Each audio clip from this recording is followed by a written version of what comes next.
আবু তালেব এবার বলে, খাদিজা তবে একটা কথা, মুহাম্মদ আপনি যদি তাকে প্রস্তাব দেন হয়তো সে সম্মত হতে পারে। খাদিজা কি বলছে শুনেন। খাদিজা কিন্তু একজন সাধারণ মহিলা ছিল না। দুই স্বামী ইন্তেকাল করার পরেও অনেক দেশের রাজা বাদশাহ তাকে বিবাহের প্রস্তাব দিয়েছে, সে ফিরিয়ে দিয়েছে।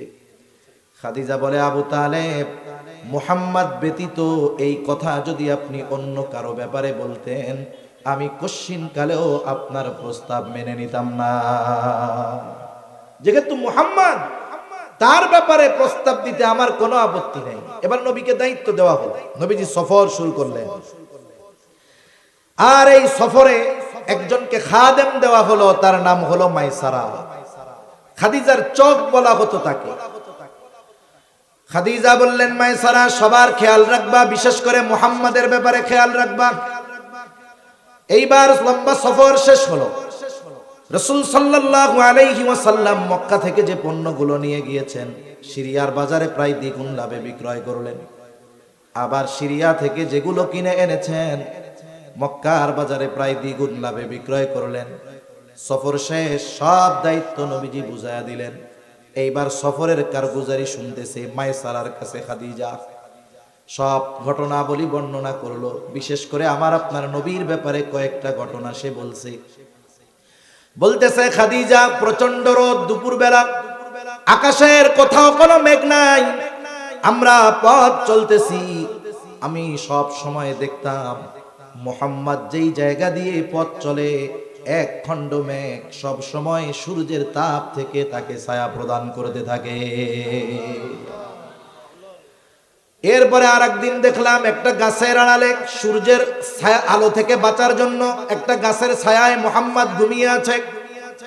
স্বাভাবিক অবস্থা, সূর্য সরে যাওয়ার সাথে সাথে গাছের ছায়াটাও সরে যাওয়ার কথা, কিন্তু আমি খেয়াল করে দেখলাম সূর্য সরে গেছে কিন্তু ছায়া জাগায়। আমি কাছে গিয়ে দেখলাম সূর্য সরে গেছে, তাতে কি গাছ বাঁকা হয়ে মুহাম্মদকে ছায়া প্রদান করতেছে।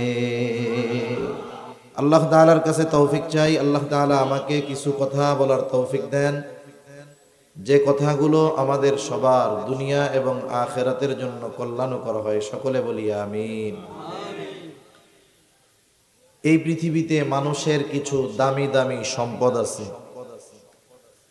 ঈমান তো সবচেয়ে দামি সম্পদ, এরপরেও পার্সোনাল কিছু দামি সম্পদ আছে। এই দামি সম্পদ যার মধ্যে যত বেশি সে দুনিয়া আখিরাত উভয় জাহানে সফল তত বেশি।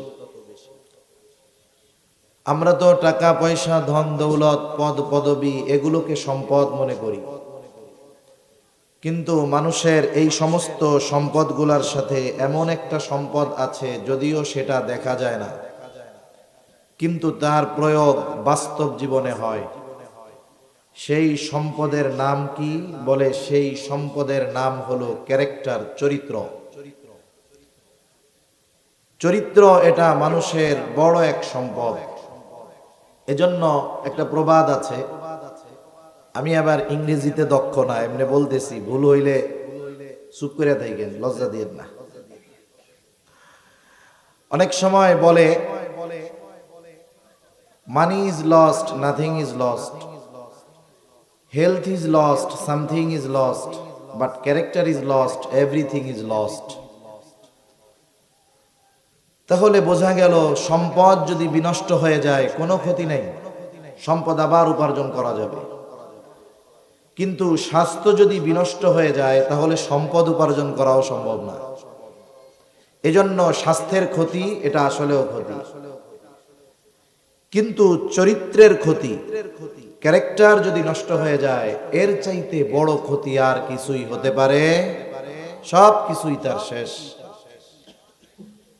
একটা মানুষ, স্ট্রাকচার তার মানুষের, আকৃতি তার মানুষের, কিন্তু পরিপূর্ণভাবে যতক্ষণ সে চারিত্রিক সৌন্দর্য অর্জন না করতে পারবে, সে যদিও দেখতে মানুষের মতো মনে হবে কিন্তু বাস্তবে সে মনুষ্যত্ব অর্জন করে প্রকৃত মানুষ হতে পারে নাই। এজন্য চেহারা সুন্দরের চাইতে আমাদের চারিত্রিক সৌন্দর্যের প্রতি গুরুত্ব বেশি দেওয়ার দরকার। আর রিয়েল লাইফ, বাস্তব জীবনে আপনার চামড়ার সৌন্দর্যের চাইতে চারিত্রিক সৌন্দর্যের দাম কিন্তু বেশি হয়। যেমন যুবকদের মাহফিল, আজকে আলোচকও মোটামুটি যুবকদের, আমি কিন্তু বুড়াদের ওয়াজ, যদিও যুবক মানুষ, কিন্তু আমার ওয়াজ যুবকদের চাইতে বুড়ারা শুনে বেশি। তা যুবকদের আজকে এই আয়োজনে যিনি প্রধান আলোচক, আবরারুল হক আসিফ সাহেব, আবরারুল হক আসিফ সাহেব, উনি এই বিষয়গুলো আরো সুন্দর করে বলেন আলোচনা। যুবকেরা তার কথায় উৎসাহিত হয় যে দেখেন, রিয়েল লাইফ, বাস্তব জীবনে চামড়ার সৌন্দর্যের চাইতে চারিত্রিক সৌন্দর্যের দাম এবং মূল্য বেশি। একজন যুবক যখন বিবাহ করে, এখনকার সময়ে আগে সবচাইতে সে প্রাধান্য দেয় মেয়েটা দেখতে কেমন। ঘটক আইসা আগে বলে পরীর মতো, আগে কি বলে? পরীর মতো সুন্দর, এরপরে সে আকৃষ্ট হয়। কিন্তু বাস্তবতা হলো, চেহারা যত সুন্দর হোক না কেন, এটাকে দেখে যখন সে বিবাহ করে, বাকি বিষয়গুলো জাস্টিফাই করে না। বিবাহ পরবর্তীকালীন সময়টা হলো তার বাস্তব জীবন। ওই সময়ে যদি ওই মেয়েটার চারিত্রিক ত্রুটি থাকে, তাহলে তার চামড়ার সৌন্দর্য পরীর মতো হলেও ওই সৌন্দর্য খারাপ চরিত্রের কারণে তাকে আকর্ষিত করতে পারে। এজন্য চরিত্র বড় এক সম্পদ, উত্তম আখলাক বড় সম্পদ। আবু হুরায়রা রাদিয়াল্লাহু তাআলা আনহু রাসূল আকরাম সাল্লাল্লাহু আলাইহি ওয়াসাল্লামকে জিজ্ঞাসা করা হচ্ছে, আবু হুরায়রা রাদিয়াল্লাহু তাআলা আনহু থেকে বর্ণিত হাদিস। নবীজিকে জিজ্ঞাসা করা হচ্ছে, ইয়া রাসূলুল্লাহ, মিজানে সবচাইতে ওজন হবে কোন আমল? জাযাকাল্লাহ, জাযাকাল্লাহ। মিজানে সবচাইতে ওজন হবে কোন আমল? নবীজি নামাজ, রোজা, হজ, যাকাত কোনো কিছুর কথা বলেন নাই। নবীজি বলেছেন মিজানে সবচাইতে ওজন হবে উত্তম চরিত্র। সুবহানাল্লাহ। সেজন্য আমাদের মিশন হবে যে আমরা আমাদের চরিত্রকে সুন্দর করব ইনশাআল্লাহ। এখন আমি আপনি যদি চরিত্রকে সুন্দর করতে চাই, এই পৃথিবীতে যত দুনিয়াবি কাজ আছে, দুনিয়াবি কাজে সফলতার জন্য অবশ্যই আমি আপনি কাউকে না কাউকে আইডল, অনুসরণীয় হিসাবে নির্ধারণ করি। যেমন যিনি ভালো ক্রিকেট খেলতে চান, ক্রিকেটার, দেখা যাবে উনি এই পৃথিবীর একজন ভালো অলরাউন্ডার, যে তাকে ফলো করে, অনুসরণ করে।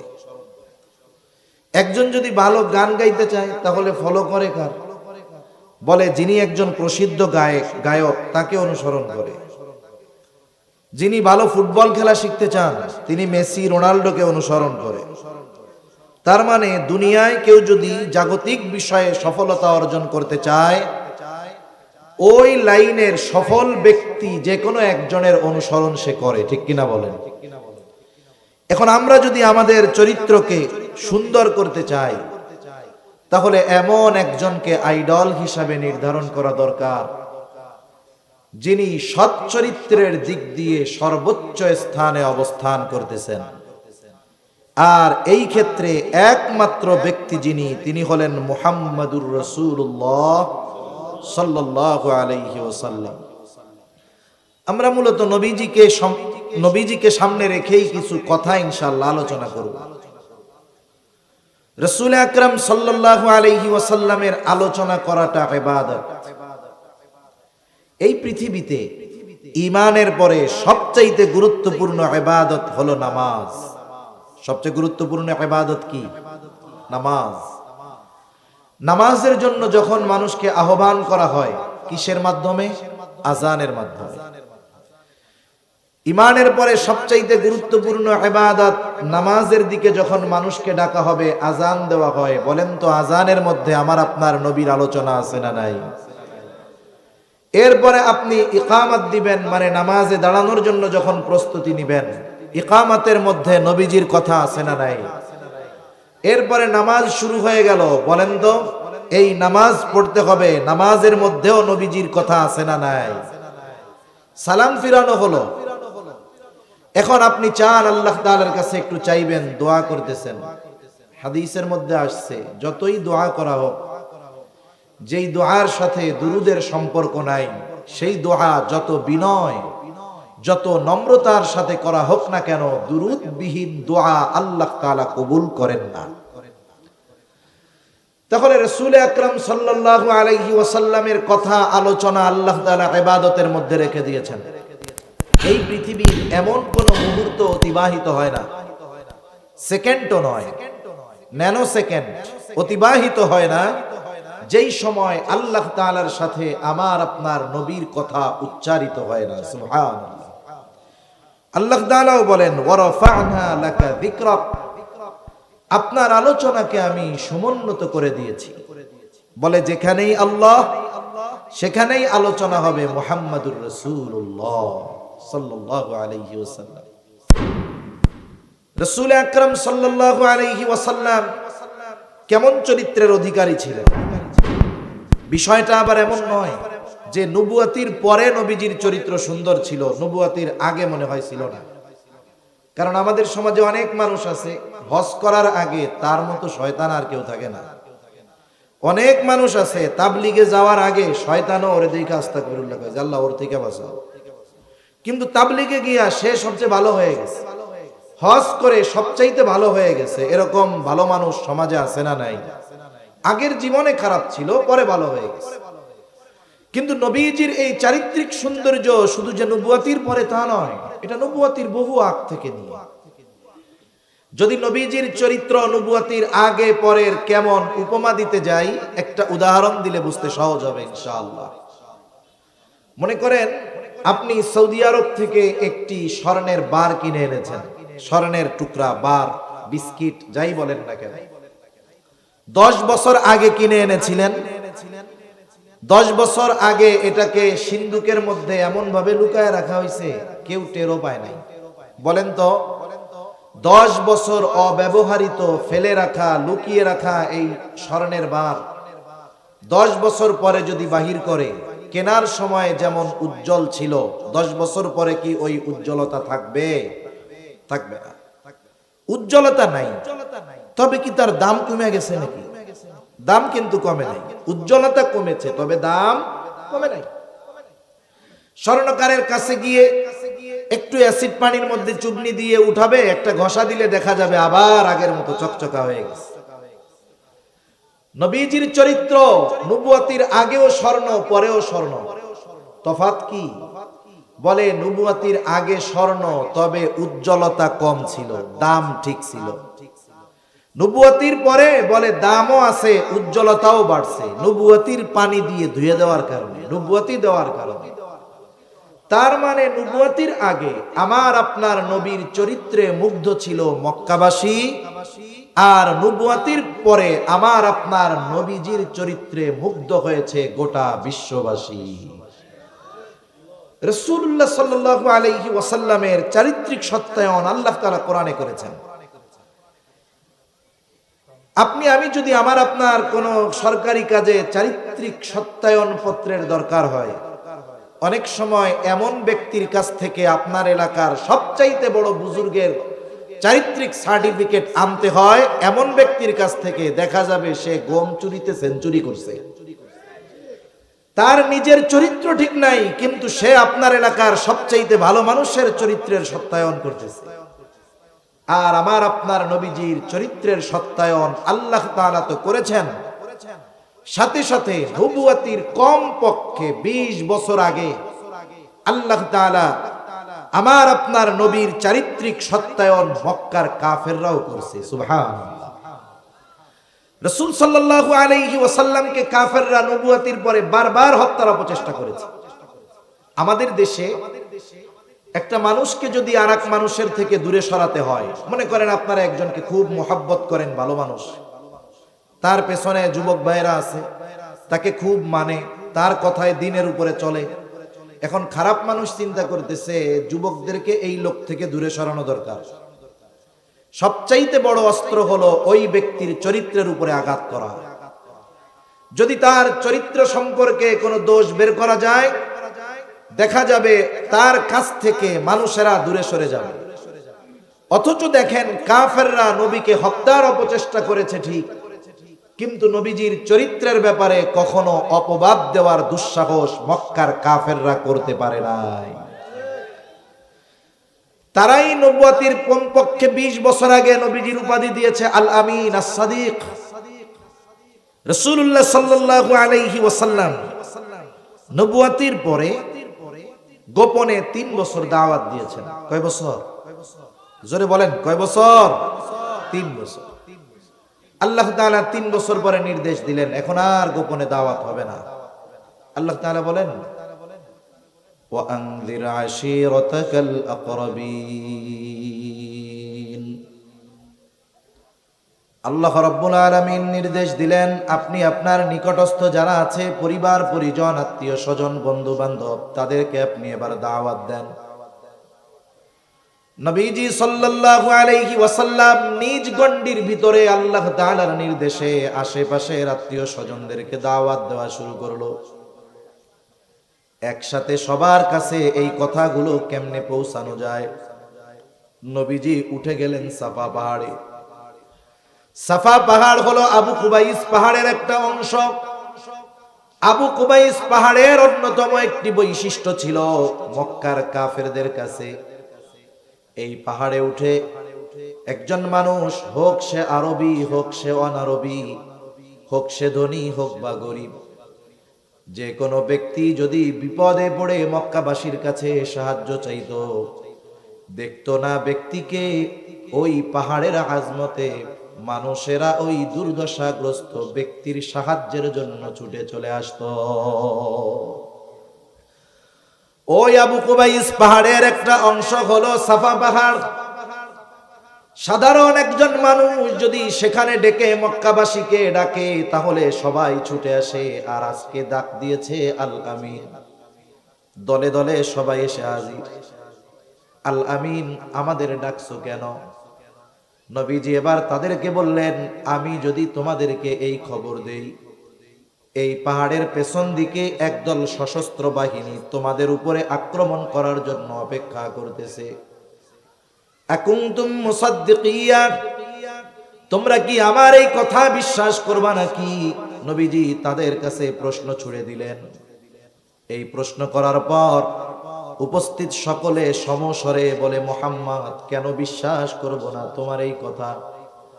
কারণ বিগত সময়ে তুমি সর্বদা সত্য কথা বলেছ, বিগত সময়ে আমরা তোমাকে কখনো মিথ্যাবাদী পাই নাই।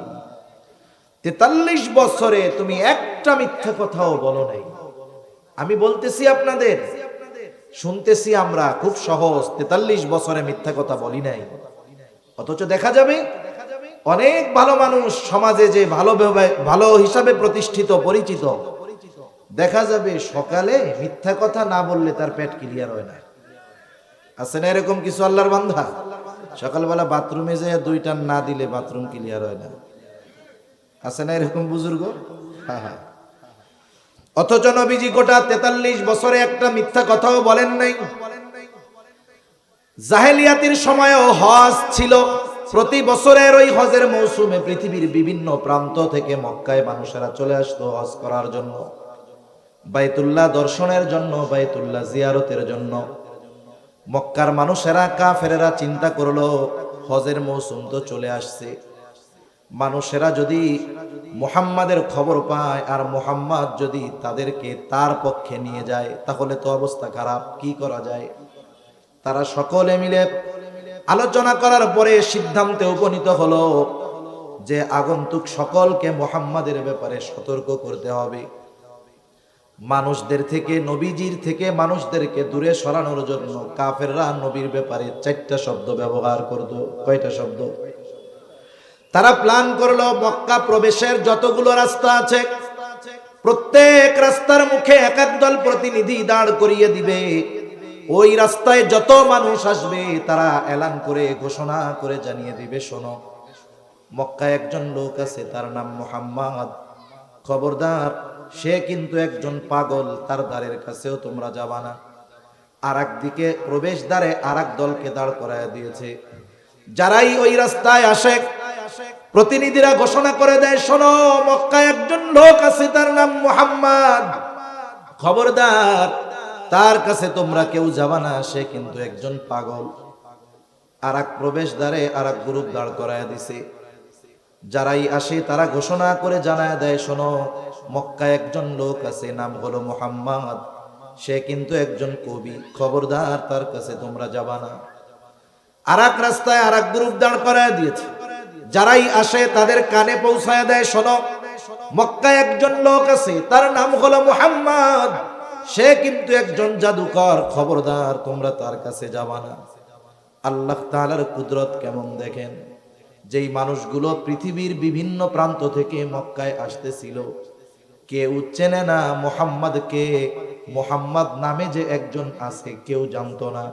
আল্লাহ তাআলা আমার আপনার নবীর দুশমনদের মাধ্যমে তাদের সকলের কর্ণকুহরে পৌঁছিয়ে দিল যে শোনো মক্কায় একজন লোক আছে, তার নাম হলো মুহাম্মদ। কেউ চিনতো না, এখন না দেখলেও নাম তো শুনছে। অনেক সময় মানুষকে মানুষের দেখার আগ্রহ জন্ম হয় কেমন বলে, নাম শুনতে শুনতে অনেক সময় চেহারা দেখতে মন যায়। ওরা মানা করছে খবরদার ধারে কাছে যাবা না।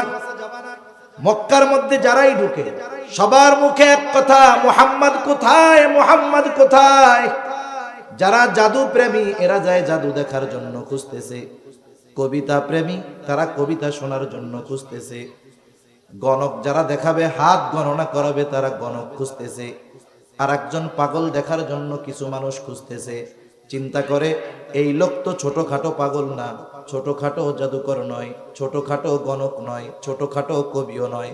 যদি সাধারণ ছোটখাটো কবি হতো, গণক হতো, তাহলে তারা আমাদেরকে তার ব্যাপারে মানা করতো না। যাইতে মানা করছিল, এখন অন্তর খুশখুশ করে না দেখা পর্যন্ত। সুবহানাল্লাহ। সবাই খুঁজে মুহাম্মদ কই, এখন দলে দলে নবীজির কাছে চলে গেছে। রাসূলুল্লাহ সাল্লাল্লাহু আলাইহি ওয়াসাল্লামের কাছে কেউ গেছে জাদু দেখার জন্য, কেউ কবিতা শোনার জন্য। জবান খুলে বলেন তো, আমার আপনার নবী কি কবি নাকি? আমার আপনার নবী কি জাদুকর? আমার আপনার নবী কি পাগল? আমার আপনার নবী কি গণক নাকি? ওরা তো গেছে এগুলো দেখার আশায়।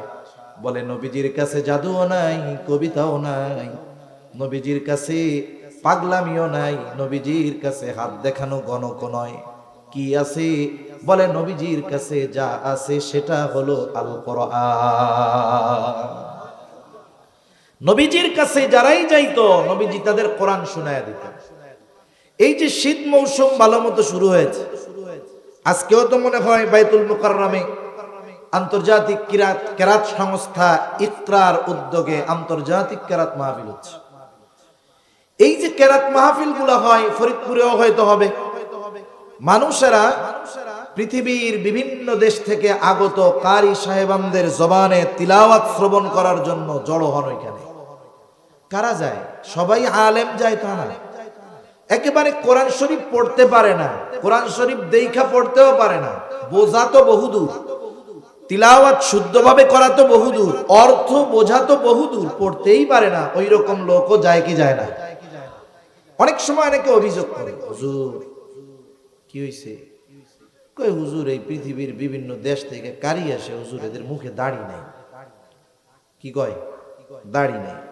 বাংলাদেশের মানুষ দাড়ি না থাকলেও দাড়ির প্রতি তাদের একটা সিম্পেথি আছে। মনে করেন আপনাদের মসজিদের মুসল্লি কয়েকজন আছে দাড়ি গজাইতেই দেয় না, সকালে এক শেপ বিকালে আর এক শেপ, আছে না এরকম? ওই লোকটা নামাজে গেছে, যায় যদি দেখে ইমামের যায় নামাজে মাশাল্লাহ ওনার মতো দাড়ি চাচা একজন নামাজ পড়বে ওনার পিছনে, দেখেন নিজের দাড়ি নাই ঠিক কিন্তু ইমাম দাড়িবিহীন, অসম্ভব। তার মানে দাড়ির প্রতি আলাদা একটা সম্মান মোহাব্বত এদেশের মানুষের আছে। তারপরে এই কথাও কয় যে হুজুর দাড়ি নাই তাতে কি, তিলাওয়াত যা করে হুজুর মনে হয় কলিজাটা ছিঁড়ে নিয়ে গেল। কারি সাহেব যখন তিলাওয়াত করে কানে হাত দিয়া, দেখছেন না কিরকম? والضحى والليل إذا سجى ما ودعك ربك وما قلى এরকম টান দেয় না, আমি তো পারি না দিতে। কারি সাহেব যখন তিলাওয়াত করে লম্বা সূরা দুহা একটানে পড়ে ফেলে। কিভাবে পড়ে, আল্লাহু আকবার। কারি সাহেব তার তিলাওয়াত যত বৃদ্ধি করেন, প্রলম্বিত করেন, কারি সাহেবের সামনে যারা শ্রোতা থাকে, হোক সে আলেম, হোক সে গায়রে আলেম, হোক সে মূর্খ, তিলাওয়াত যত লম্বা হয় অন্তরের মধ্যে তত ঢেউ খেলা শুরু হয়ে যায়। অপেক্ষায় থাকে কখন কারি সাহেব তিলাওয়াত সমাপ্ত করবে। আর সাথে সাথে গোটা মজলিসের সব মানুষ জবান খুলে চিৎকার করে বলে ওঠে আল্লাহু আকবার। বলে না এরকম? বলে। এখন এই যে মূর্খ লোকটা তিলাওয়াত শুনে তার অন্তরে একটা প্রভাব আসছে বিদায়ী তো আল্লাহু আকবার বলছে। এখন একটু চিন্তা করেন, ১৫০০ বছর পরে একজন কারীর জবানে তিলাওয়াত শুনে যদি মানুষ এতটা প্রভাবান্বিত হতে পারে, ওই কোরআন স্বয়ং যার উপরে নাজিল হয়েছে তার তিলাওয়াত কত মধুর ছিল, তার তিলাওয়াতের মধ্যে কত প্রভাব ছিল। মানুষেরা যাইতো জাদু শোনানোর জন্য, নবীজি শুনায় দিতেন কোরআন। দেখা যাইতো জাদু দেখতে গিয়ে, পাগল দেখতে গিয়ে কোরআনের তিলাওয়াত শুনে ওই মানুষগুলোর অন্তরে ঈমানের নূর প্রজ্বলিত হয়ে যাইত। তাহলে আল্লাহ তাআলার সিস্টেম কত সুন্দর। ওরা চাইছে মুহাম্মাদের কাছে যেন কেউ না যায়। আল্লাহ বলেন ফেসবুক তো নাই, ওটা তো ১৫০০ বছর পরে আসবে। এর আগেই দেখ কি কাম করি, তোরা মুহাম্মদ থেকে এদেরকে দূরে সরাবি, আর আমি আল্লাহ তোদের সিস্টেমকে এমন কাজে লাগাবো যে মুহাম্মাদের নাম পৃথিবীর আনাচে কানাচে পৌঁছিয়ে যাবে। সুবহানাল্লাহ। অথচ অনেক সময় আফসোস হয়, যেই নবীর চারিত্রিক ব্যাপারে মক্কার দুশমনেরা বারবার হত্যার চেষ্টা করেছে নবীজিকে, নবীজি সিজদায় গেছে, উটের নাড়ি ভুড়ি এনে নবীজির উপরে চাপিয়ে দিল যেন মারা যায়। নবীজিকে পেছন দিক থেকে কাপড় দিয়ে গলার মধ্যে পেঁচিয়ে ধরা হলো যেন শ্বাসরুদ্ধ হয়ে মারা যায়। সব গোত্র থেকে এক একজন প্রতিনিধি নিযুক্ত করা হলো, নবীজিকে হত্যা করতে হবে। এই মানুষগুলো নবীজিকে হত্যার অপচেষ্টা বারবার করেছে, কিন্তু নবীর চারিত্রিক ব্যাপারে অপবাদ দেওয়ার দুঃসাহস করে নাই। অথচ আফসোস, ১৫০০ বছর পরে মুসলমানের ঘরে এমন সন্তান আমরা দেখতে পাই, এমন মানুষ আমরা দেখতে পাই যারা নবীজির চারিত্রিক ব্যাপারে অপবাদ দেওয়ার দুঃসাহস করে। তবে একটা জিনিস মনে রাখতে হবে আমাদের, এ তো আর আমি মৌলবী না যে আমার ব্যাপারে চারিত্রিক কোন ত্রুটির কথা যদি কেউ উত্থাপন করে, মানুষ যতই আমাকে ভালোবাসুক না কেন, আমার পরিচিত জন, এদের মধ্য থেকে কিছু মানুষ বলবে, কিছু রটে, কিছু বটে, ঠিক কিনা বলেন? কিন্তু বলেন তো, কমপক্ষে এই পৃথিবীর ২৫০ কোটি মুসলমান যে অন্তরে ন্যূনতম হলেও ঈমান ধারণ করে, এই ২০০ কোটি মুসলমানের সামনে বাকি ৫০০ কোটির অধিক অমুসলিমেরা যদি আমার আপনার নবীজির চরিত্রের ব্যাপারে কোনো অপবাদ দেয়, আল্লাহর কসম, যার অন্তরে ন্যূনতম ঈমান আছে সেও কখনো নবীজির এই চারিত্রিক ব্যাপারে যেই অপবাদ তারা দিবে, বিশ্বাস্ত বহুদূর কোন সংশয় নবীর চরিত্রের ব্যাপারে মুমিনের অন্তরে কাফেররা প্রবেশ করাতে পারবে না। বরং কি হবে? বরং নবীর ব্যাপারে যদি কেউ অপবাদ দেয়, এটা সহ্য করতে পারবে না, তার মনে হবে ওরে যদি পাইতাম জিহ্বার টান দিয়ে ছেড়ে ফেলতাম, ঠিক কিনা বলেন? কারণ রাসূল আকরাম সাল্লাল্লাহু আলাইহি ওয়াসাল্লাম ১৫০০ বছর আগে দুনিয়া থেকে চলে গেছেন, ঠিক, কিন্তু এমন উম্মত রেখে গিয়েছেন, হয়তো তাদের ঈমানি দুর্বলতা, নামাজ হয়তো পড়ে না, ঠিক আছে, পাপাচারে লিপ্ত হয়, ঠিক আছে, আল্লাহ চাইলে মাফ করে দিবে, কিন্তু দেখবেন নবীর ব্যাপারে যদি কেউ কিছু বলে, ওই বেনামাজি যুবক ৮০ বছরের বৃদ্ধ ঘরে বসে থাকে না, বরং জীবন দেওয়ার জন্য সামনের সারিতে গিয়ে দাঁড়িয়ে যায়। এই মুহাব্বত আল্লাহ তাআলা এই উম্মতের অন্তরে নবীর ব্যাপারে ঢেলে দিচ্ছে। কাফেররা নবীজির ব্যাপারে বিভিন্ন ধরনের অপবাদ দেওয়ার চেষ্টা করে, এর মধ্যে একটা হলো তারা বলতে চায় মুহাম্মাদের বয়স 25 বছর, খাদিজার বয়স হলো 40 বছর। খাদিজাকে মুহাম্মদ কেন বিবাহ করবে? বলে বিবাহ করছে সম্পদের লোভে। নাউজুবিল্লাহ বলেন। ইতিহাস থেকে সংক্ষেপে আপনাদের শোনাই। খাদিজাতুল কুবরা রাদিয়াল্লাহু তাআলা আনহা নবীজির সাথে বিবাহ হওয়ার আগে দুইজন স্বামীর ঘর করেছেন, দুই স্বামী ইন্তেকাল করেছে এবং তার স্বামীদের ঘরে তার একাধিক সন্তান ছিল। খাদিজা এই ব্যাপারে দৃঢ় প্রতিজ্ঞাবদ্ধ হলেন যে তিনি আর বিবাহ শাদী করবেন না, বাকি জীবন এভাবে কাটিয়ে দিবেন। কিছু সম্পদ তিনি পেয়েছেন স্বামীদের থেকে, কিছু সম্পদ বাবার থেকে নিয়ে তিনি ব্যবসা শুরু করে দিলেন। তিনি একজন বিদুষী বুদ্ধিমতী নারী ছিলেন। ওই জাহেলিয়াতের সময়ও খাদিজার উপাধি ছিল তাহেরা, পুত পবিত্রা। খাদিজা একজন সফল ব্যবসায়ী ছিলেন। খাদিজার বয়স যখন 37, আমার আপনার নবীজির বয়স হলো 22। 37 বছর বয়সে খাদিজা চিন্তা করলেন তিনি তিনার ব্যবসার ইতিহাসে সবচাইতে বড় কাফেলা সিরিয়াতে পাঠাবেন। বিজনেস ছিল এক্সপোর্ট ইম্পোর্টের ব্যবসা।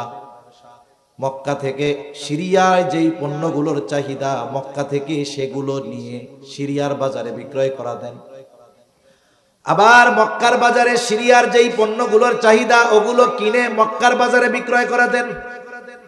খাদিজা এই কাফেলার দায়িত্ব দেওয়ার জন্য একজন বিশ্বস্ত মানুষ তালাশ করতেছে। পেরেশান যে এত বড় কাফেলার দায়িত্ব দেওয়া হবে, একজন বিশ্বস্ত মানুষ না হলে হয় নাকি? এই খবর আবু তালেবের কাছেও পৌঁছাইল। আবু তালেব, আমার আপনার নবীর বয়স তখন 22, এসে বলে ও মুহাম্মদ, খাদিজা একজন বিশ্বস্ত মানুষ তালাশ করতেছে, তুমি যাও, তুমি গিয়া খাদিজাকে বলো যে আমি আপনার এই কাফেলার দায়িত্ব নিতে যাই। ওই বছর মক্কায় একটু দুর্ভিক্ষ দেখা দিয়েছিল, মানুষ কষ্টে ছিল। আবু তালেবের এই কথায় আমার আপনার নবীজি বললেন, আমি নিজ থেকে খাদিজার কাছে দায়িত্ব চাইতে পারবো না। যদি আমাকে খাদিজা প্রস্তাব দেয় তাহলে আমি সেটা ভেবে দেখব, কারণ দায়িত্ব দেওয়া আর দায়িত্ব চেয়ে নেওয়া দুটো বিষয় এক নয়। সবাই দায়িত্ব পালন করতে পারে না। মনে করেন কথার কথা, যে কোনো একটা বিষয়ের দায়িত্ব আমি আপনাদের থেকে চেয়ে নিলাম যে আমার এই দায়িত্বটা দেন। এখন দায়িত্ব চেয়ে নেওয়ার পরে আমি যদি ওই দায়িত্ব পালনে ফেল করি, ব্যর্থ হই, তাহলে আপনারা আমার কি বলবেন? দূর মিয়া হুজুর, আপনি পড়াবেন নামাজ, মাঝে মধ্যে ওয়াজ করবেন, তা আপনার এই দায়িত্ব নিতে কইছে কেডা?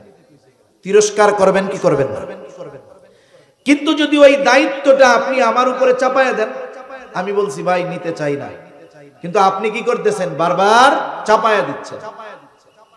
এখন যদি বিষয়টা এমন হয় যে দায়িত্ব আমার উপরে চাপিয়ে দেওয়া হয়েছে, আমি যদি এই দায়িত্ব পালনে ব্যর্থ হই, তাহলে আপনাদের কিছু বলা লাগবে না, আমি আগে উল্টা বড় গলায় বলবো, মিয়া দায়িত্ব দিছেন কেন? নিতে কি চাইছিলাম?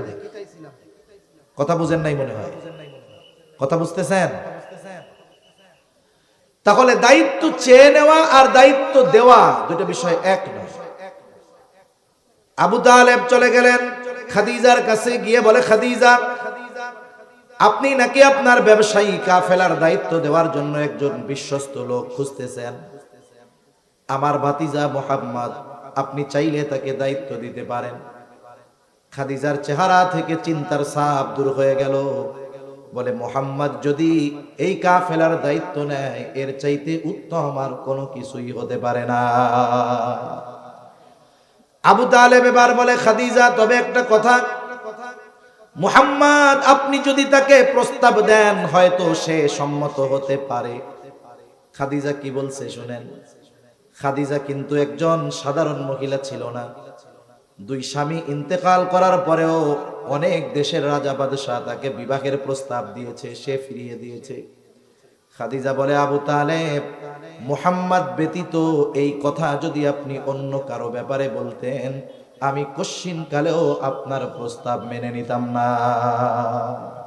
যেহেতু মুহাম্মদ তার ব্যাপারে প্রস্তাব দিতে আমার কোনো আপত্তি নেই। এবার নবীকে দায়িত্ব দেওয়া হলো, নবীজি সফর শুরু করলেন। আর এই সফরে একজনকে খাদেম দেওয়া হলো, তার নাম হলো মাইসারা। খাদিজার চোখ বলা হতো তাকে। খাদিজা বললেন, মাইসারা সবার খেয়াল রাখবা, বিশেষ করে মুহাম্মাদের ব্যাপারে খেয়াল রাখবা। এইবার লম্বা সফর শেষ হলো। রাসূল সাল্লাল্লাহু আলাইহি ওয়াসাল্লাম মক্কা থেকে যে পণ্যগুলো নিয়ে গিয়েছেন সিরিয়ার বাজারে প্রায় দ্বিগুণ লাভে বিক্রয় করলেন। আবার সিরিয়া থেকে যেগুলো কিনে এনেছেন মক্কার বাজারে প্রায় দ্বিগুণ লাভে বিক্রয় করলেন। সফর শেষ, সব দায়িত্ব নবীজি বুঝায়া দিলেন। এইবার সফরের কারগুজারি শুনতেছে মাইসারার কাছে খাদিজা। সব ঘটনাবলী বর্ণনা করলো, বিশেষ করে আমার আপনার নবীর ব্যাপারে কয়েকটা ঘটনা সে বলতেছে, খাদিজা প্রচন্ড রোদ, দুপুরবেলা, আকাশের কোথাও কোনো মেঘ নাই, আমরা পথ চলতেছি। আমি সব সময় দেখতাম মুহাম্মদ যেই জায়গা দিয়ে পথ চলে এক খণ্ড মেঘ সব সময় সূর্যের তাপ থেকে তাকে ছায়া প্রদান করতে থাকে। এরপরে আরেকদিন দেখলাম একটা গাছের আড়ালে সূর্যের ছায়া আলো থেকে বাঁচার জন্য একটা গাছের ছায়ায় মুহাম্মদ ঘুমিয়ে আছে। স্বাভাবিক অবস্থা, সূর্য সরে যাওয়ার সাথে সাথে গাছের ছায়াটাও সরে যাওয়ার কথা, কিন্তু আমি খেয়াল করে দেখলাম সূর্য সরে গেছে কিন্তু ছায়া জাগায়। আমি কাছে গিয়ে দেখলাম সূর্য সরে গেছে, তাতে কি গাছ বাঁকা হয়ে মুহাম্মদকে ছায়া প্রদান করতেছে। আরেক জায়গায় নবীজি বিশ্রাম নিচ্ছেন, নবীজিকে দেখে এক পাদ্রী মাইসারাকে বলে, এই যুবককে। সব পরিচয় দেওয়া হলো। মাইসারা এই পরিচয় যখন দিয়েছে, ওই পাদ্রী বলতেছে এই যুবক ভবিষ্যতে হয়তো নবী হবে। এই খবর সফরের পরে খাদিজাতুল কুবরার কাছে এসে মাইসারা জানাইলো। আল্লাহর নবীর কাছে যখন ওহী নাজিল হয়েছে, নবীজি প্রচন্ড জ্বর, ভয় পেয়ে গেছেন, কম্বল দিয়ে নবীজিকে মুড়িয়ে ধরা হয়েছে। খাদিজাতুল কুবরা আমার আপনার নবীকে নিয়ে গিয়েছিলেন তার চাচাতো ভাই আরাকা বিন নওফেলের কাছে। অথচ যখন নবীজির সাথে বিবাহ হয় নাই তার প্রায় 20 বছর আগে, যখন মাইসারা বলছে পাদ্রীর কাছেই খবর পাইলাম এই যুবক হয়তো ভবিষ্যতে নবী হবে, খাদিজা ওই সময় আরাকা বিন নওফেলের কাছে গিয়া বলছে, ভাই কাছাকাছি সময় কোনো নবী আসবে নাকি? আরাকা বিন নওফেলও জানিয়ে দিয়েছে, হ্যাঁ, কিতাবের বর্ণনা অনুযায়ী মনে হয় অচিরেই হয়তো আরব ভূখণ্ডে কোনো নবীর আগমন ঘটবে। যখন তার ভাইয়ের কাছ থেকেও নবীজির ব্যাপারে এই বিষয়টাই মোটামুটি নিশ্চিত, তখন থেকে সে নবীর ব্যাপারে একটু দুর্বল। বান্ধবীদের কাছে শুধু মুহাম্মাদের প্রশংসা করে। ইতিমধ্যে লম্বা সময় কেটে গেছে, নবীজিও 25 বছরে পদার্পণ করছে, খাদিজার বয়স 40-এর কোঠায়। স্বাভাবিকভাবে যেই মেয়েটা বিবাহ করতে চায় না, সে যখন একজন পুরুষের প্রশংসা বারবার বান্ধবীদের মজলিসে করবে, বান্ধবী কি বলবে? পছন্দ হয়ে গেছে মনে হয়, তোমার মনে হয় তাকে খুব ভালো লাগে, তাইলে বিয়ার প্রস্তাব দিয়া দাও। একটু খেয়াল দিয়ে আসুন, বিয়ার প্রস্তাব দিয়া দাও। একটা বিষয় হলো আমাদের সমাজ আর জাহেলিয়াতের সমাজ। আমরা তো জাহেলিয়াতের সময়কে খুব খারাপ বলে অভিহিত করি, কিন্তু এই সমাজে মুসলিম সোসাইটির ভিতরে এমন কিছু চিন্তাধারা রয়েছে যা জাহেলিয়াতের সময়ের চিন্তাধারাকেও হার মানিয়ে দেয়। মনে করেন একজন বুজুর্গ মানুষ, একটা ভালো মেয়ে, তার আগে 2 জায়গায় বিবাহ হয়েছে, স্বামী 2 জন মারা গেছে, মেয়েটা ভালো অথবা তালাক প্রাপ্ত হয়েছে। এখন ওই মেয়েটা ভালো, কোন অবিবাহিত যুবক যদি তার মা বাপকে গিয়ে বলে, আব্বা আম্মা অমকের মেয়েটা যদিও তালাক প্রাপ্তা কিন্তু মেয়েটা ভালো, আমারে তার সাথে বিয়া দিয়া দেন। কথা শুনতেছেন তো?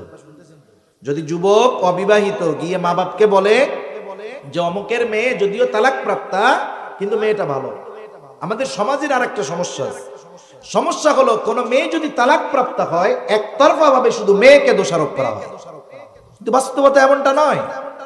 বড় একটা অংশ আছে যে মেয়েরা তালাকপ্রাপ্ত হওয়ার জন্য তার পিতা দায়ী, ঠিক কিনা বলে? কারণ মেয়ে বিবাহ দেওয়ার সময় পিতা যত বুজুর্গ হোক, দিনদার হোক না কেন, পোলা যদি মালদার না হয় ওই পোলা দিনদার হইলেও কামে লাগে না, ঠিক কিনা বলেন? এরপরে মালদার দেখে বিবাহ দিয়ে দেয়, গিয়ে দেখে সব ঠিক আছে, কিন্তু মেয়ে গিয়ে দেখে ছেলেটা মাদকাসক্ত, পরনারী আসক্ত, ওখানে সে দিনের উপরে চলতে পারে না। এখন বলেন তো, একজন দিনদার মেয়ে যদি এরকম একটা ঘরে যায়, এটা তো তার জন্য দুনিয়ার ছোট একটা জাহান্নাম মনে হবে, ঠিক কিনা বলেন? এখন কি হয়, বিবাহ বিচ্ছেদ হয়ে যায়। সমাজের মানুষ কি বলে, একজন বলে অমুকের মেয়েটা খুব ভালো, আর একজনকে ভালো হইলে কি তালাক খাইতো, এরকম বলার লোক আছে না নাই? এটা আমাদের নিচু মন মানসিকতার পরিচয়।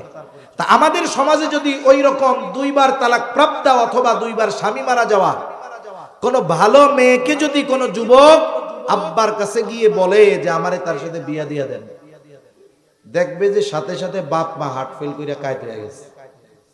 কি কথা কইলি, ইজ্জত সম্মান থাকবো? এটার বিবাহ হইছে, দুই ঘর দুই স্বামীর ঘর করছে, তুই বিয়া করবি, ইজ্জত থাকবো, মুখ দেখাইতে পারুম না, ঠিক কিনা বলেন? অথচ জাহেলিয়াতের সময় কোন মেয়ে যদি একাধিক বিবাহ হতো, তালাক প্রাপ্ত হতো, তাকে একজন যুবক অবিবাহিত সে বিবাহ করলে এটাকে খারাপ দৃষ্টিতে দেখা হতো। আমাদের সমাজে পরকীয়া ভাল লাগে, আর একজনের বউ থাকা অবস্থায় নিয়ে আসো, সেইটাই মুখে চুনকালি পড়ে না। কিন্তু একজন তালাক প্রাপ্ত নারী কিন্তু চারিত্রিক দিক দিয়ে ভালো, তাকে যদি কেউ বিবাহ করতে চায়, সমাজের বাধার আগে সবচাইতে বড় বাধা হয় তার মা বাবা পরিবার। এরপরে যদি বয়সে বড় হয়, মেয়ের বয়স যদি বেশি হয়, বন্ধুরা কি বলবে, দোস্ত বিয়া তো করছোস, বয়সে তোর চাইতে বড়, ভাবি কমু না দাদি কমু কত? আর যদি মেয়ের আগের পক্ষে কোনো সন্তান থাকে, হতে পারে স্বামী মারা গেছে, ছোট বাচ্চা সহ বিয়া করছে, ভালোই হয়েছে। আমরা দোকান থেকে 5 লিটার সোয়াবিন কিনা সাবান ফ্রি পাই, আর তুমি বিয়া কইরা পোলা ফ্রি পাইছো। এই যে কথাগুলো আমরা মজার স্বরে রসের সাথে বলতেছি, কিন্তু এটা আমাদের নিচু মন মানসিকতার পরিচয়। জাহেলিয়াতের সময় এরকম ছিল না, তাহলে আমরা জাহেলদের চাইতে আরো খারাপ। আল্লাহ হেদায়েত দান করুন। এক সময় কথা হলো, খাদিজাকে বলে প্রস্তাব দাও, খাদিজা বলে আমি যদি প্রস্তাব দেই, প্রস্তাব যদি ফিরিয়ে দেয় এটা আমার জন্য লজ্জার।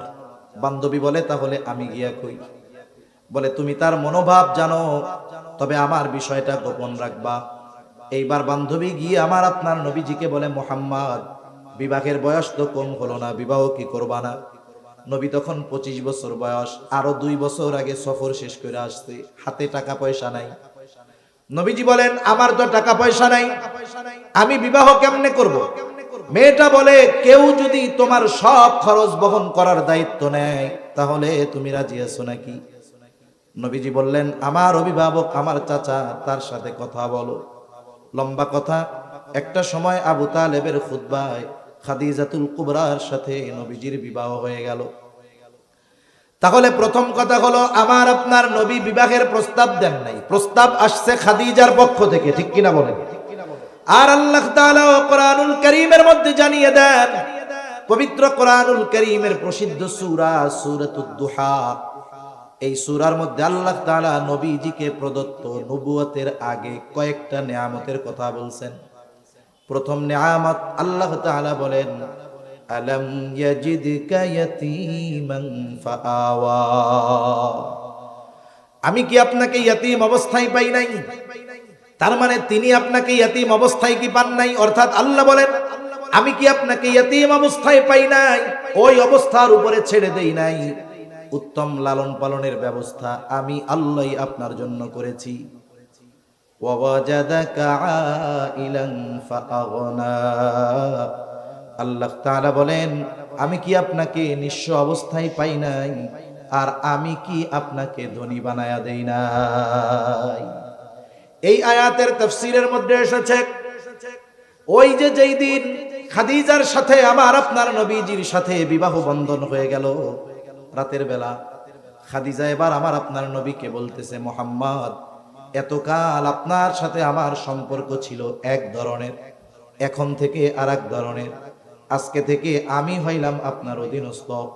মুহাম্মদ আপনি শুনে নেন, আমার যত সম্পদ আছে আমি সব সম্পদের মালিকানা আপনাকে দিয়ে দিলাম। শুধু তাই না, এই সম্পদ যেখানে খুশি, যতটুকু খুশি, যেভাবে খুশি আপনি ব্যয় করবেন, আমার কোনো আপত্তি নাই। কারণ আজকে থেকে আমিও আপনার, আমার সব সম্পদের মালিকও আপনি। তাহলে যারা বলে যে নবীজি সম্পদের লোভে খাদিজাকে বিবাহ করেছে, নিঃসন্দেহে তারা নবীর ব্যাপারে মিথ্যা অপবাদ দেয়। আরেকটা বিষয় বলে শেষ করে দেই, নবীজির ব্যাপারে আরেকটা অপবাদ কাফেররা দেয়, বলে যে তিনি তার পুত্রবধূকে বিবাহ করেছেন। নাউজুবিল্লাহ। জাহেলিয়াতের সময় একটা কুসংস্কার ছিল। কুসংস্কারটা হলো যে তারা পালক পুত্রকে নিজের পুত্রের মতো মনে করত। অনেক নিঃসন্তান দম্পতি আছে যে তারা অনেক সময় সন্তান দত্তক নিয়ে লালন পালন করে, আছে না এরকম? মনে করেন 3 বছরের একটা মেয়ে লালন পালন করতেছে, 2 বছর 4 বছরের একটা ছেলে লালন পালন করতেছে। শরীয়তের হুকুম হলো ওই 4 বছরের ছেলেটা যতদিন নাবালক থাকবে ততদিন ওই ছেলের সামনে পালক মা যেতে পারবে, ছেলেও তার মায়ের সামনে যেতে পারবে, পালক মার সামনে। ছেলেটা যখন বালেগ হয়ে যাবে আর সে তার পালক মায়ের সামনে যেতে পারবে। মনে রাখবেন, এগুলো কিন্তু জটিল বিষয়। মেয়েটা 3 বছর বয়স, আপনি নিয়ে আসছিলেন, মেয়ে হয় না, ছেলে হয় না, কত আদর করেছেন, কপালে কত চুমো দিয়েছেন, বুকে নিয়ে ঘুমিয়েছেন। মেয়েটা প্রাপ্তবয়স্কা হয়ে গেছে। এখন আর ওই বাপ ছোটবেলায় যে ঘাড়ে নিয়েছে, চুমু দিয়েছে, সে তার সামনে যেতে পারবে না, সেও তার পালক বাবার সামনে যেতে পারবে না। এটাই শরীয়তের নির্দেশ। তবে যদি কেউ 2 বছরের আগে কোন সন্তান দত্তক নেয়, আরবি হিসাবের 2 বছর, এবং দেখা গেল সে যে সন্তানটা আনছে তার বোনের সন্তান আছে, দুধ পান করে, এইবার এই ছেলেটাকে এনে ওই মহিলা তার বোনের দুধ পান করায় দিল। এখন কি হইল? দুধ সম্পর্কের খালা। এইবার বালেগ হয়ে যাওয়ার পরেও যেহেতু দুধ সম্পর্কের কারণে তার সাথে বিবাহ হারাম, এইবার ওই সন্তান পালক মাকেও দেখতে পারবে, মাও পালক ছেলেকে দেখতে পারবে। কথা কি বুঝতে পেরেছেন? জাহেলিয়াতের সময়ের সিস্টেমটা ছিল পালক পুত্রকে নিজের পুত্রের মতো মনে করত, ওয়ারিশ মনে করত, যার কারণে মারা যাওয়ার পরে নিজের সন্তান যেমন সম্পদের মালিক হতো, পালক পুত্র তেমন মালিক হতো। নবীজির পালক পুত্র ছিলেন যায়েদ। যায়েদ তো হারায় গিয়েছিল, গোলাম হিসাবে বাজারে বিক্রয় করে দেওয়া হয়েছে। খাদিজাতুল কুবরার এক ভাই খাদিজাতুল কুবরার জন্য বাজার থেকে যায়েদকে কিনে আনে। বিবাহের পরে যায়েদের আচরণে মুগ্ধ খাদিজা নবীজিকে হাদিয়া দিল। যায়েদের মা বাবা খোঁজ পেয়েছে মক্কায় মুহাম্মাদের কাছে তাদের সন্তান রয়েছে, খুঁজতে খুঁজতে চলে আসছে। নবীজি তাকে আজাদ করে দিলেন, যাও তোমরা তোমাদের ছেলেকে নিয়ে যাও।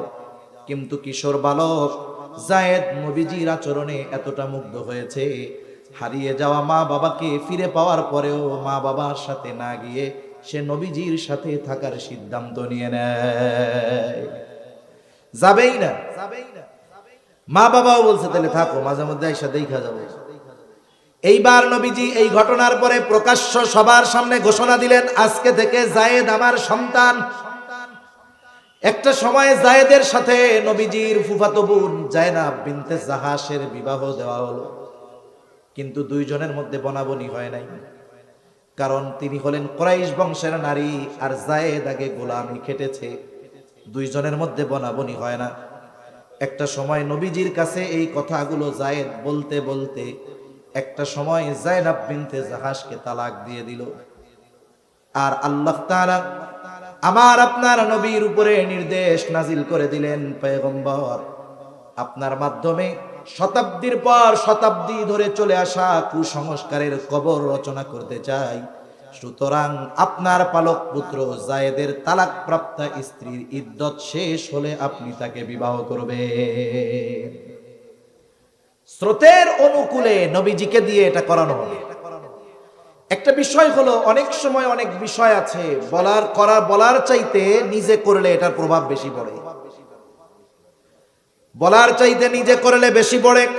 একটা উপমা দেই তাহলে বুঝতে সহজ হবে। হুদাইবিয়ার সন্ধি যেই বছর হলো, মূলত ওই বছর মুসলমানেরা উমরা পালনের জন্য মক্কায় যাচ্ছিল। মক্কা থেকে মদিনা, মদিনা থেকে মক্কার রাস্তার 10/9 অতিক্রম করে ফেলছে। অল্প কিছু রাস্তা আছে, মক্কায় ঢুকবে। সবাই প্রস্তুত। কত বছর পর বাইতুল্লাহ দেখবে, পরিবার পরিজন আত্মীয় স্বজনের চেহারা দেখবে। বাদ সাধলো কাফেররা, সবাই ইহরাম পরা, সাদা কাপড় পরা উমরা করবে। তখন একটা চুক্তি হলো, হুদাইবিয়া নামক কূপের নিকটে হওয়ার কারণে এই চুক্তিটার নাম হলো হুদাইবিয়ার সন্ধি। এই চুক্তির যতগুলো ধারা ছিল সবগুলো মনে হচ্ছিল কাফেরদের পক্ষে, মুসলমানদের বিপক্ষে। এবছর ফিরে যাবেন, হজ উমরা কিছু করতে পারবেন না। কেউ যদি মক্কা থেকে আপনাদের মদিনায় চলে যায়, আপনারা ফেরত দিতে বাধ্য। কিন্তু কেউ যদি মক্কা থেকে